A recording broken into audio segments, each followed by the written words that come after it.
What bro, very wrong bro இப்படிலாம் சொன்னவர்கள் இன்னைக்கு பாருங்க, தீய ஆட்சி தூய ஆட்சி என்னென்று அவர்களுக்கு தெரிகிறது. தூய ஆட்சி அவர் என்ன சொல்லியிருக்காரு இன்னைக்கு எங்களுடைய தலைவர். இன்னைக்கு பாத்தீங்கன்னா ஒரு புதுசா ஒருத்தர் வந்து ஒரு அணியில சேர்ந்திருக்காரு. ஏற்கனவே அந்த அணியில இடி, சிபிஐ, இன்கம் டாக்ஸ் இருக்காங்க.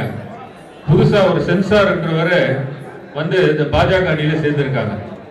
அதனாலதான் இன்னைக்கு பாத்தீங்கன்னா ஒரு திரைப்படத்தை சுமார் 500 கோடி இன்வெஸ்ட்மெண்ட் என்ற மாதிரி சொல்றாங்க. அந்த திரைப்படத்தை இன்று வெளியிட முடியாமல் what bro, not proper bro அப்படின்னு சொன்னவர்கள் இன்னைக்கு தவித்துக் கொண்டிருக்கிறார்கள். ஆனால் இதே ஜனவரி மாதம் 2013 எனக்கு நல்ல ஞாபகம் இருக்கிறது. திரு கமலஹாசன் அவர்கள் நடித்த விஸ்வரூபம் என்ற ஒரு திரைப்படம், அப்பொழுது அம்மையார் ஜெயலலிதா ஆட்சியில் இருந்தார். அந்த படத்தை வந்து சென்சார் போர்டு சர்டிபிகேட் கொடுத்தாங்க, வெளியிடுறதுக்காக எல்லாம் தயாராகிவிட்டது. திடீரென்று இந்த அம்மையார் 144 ப்ரோஹிபிட்டரி ஆர்டர் போடுறாங்க. என்னன்னா, பொது அமைதி குந்தகம் விளைவிக்கும் வகையில் சில காட்சிகள்லாம் இருக்கு, அதனால திரையிடக்கூடாது அப்படின்று அந்த உத்தரவு போடுகிறார்கள்.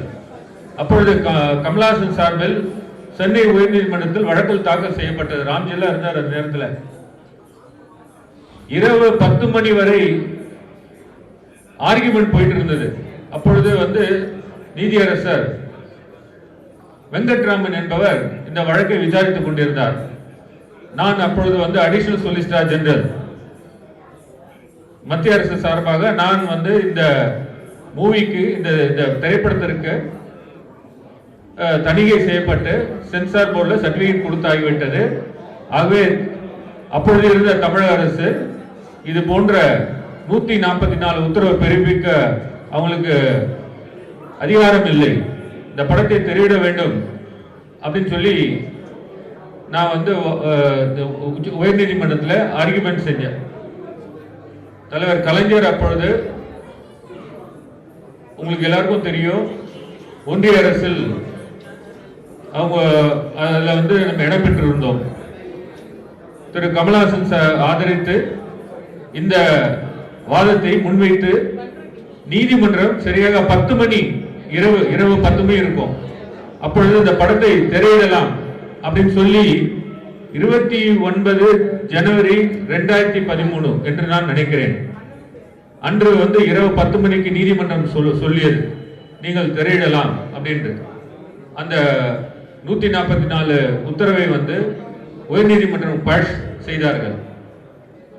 ஆனால் அப்பொழுது இருந்த ஜெயலலிதா அரசு என்ன செய்தார்கள் தெரியுமா? அதிகாலை மறுநாள் 30 ஜனவரி 2013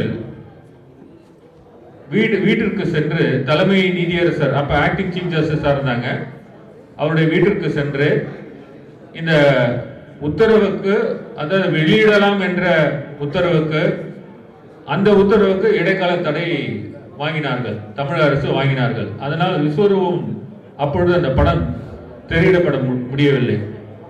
அதே போல்தான் இன்றும் what bro, very wrong bro என்று சொல்லக்கூடியவர்கள் இதை ஃபேஸ் பண்ணிட்டு இருக்காங்க.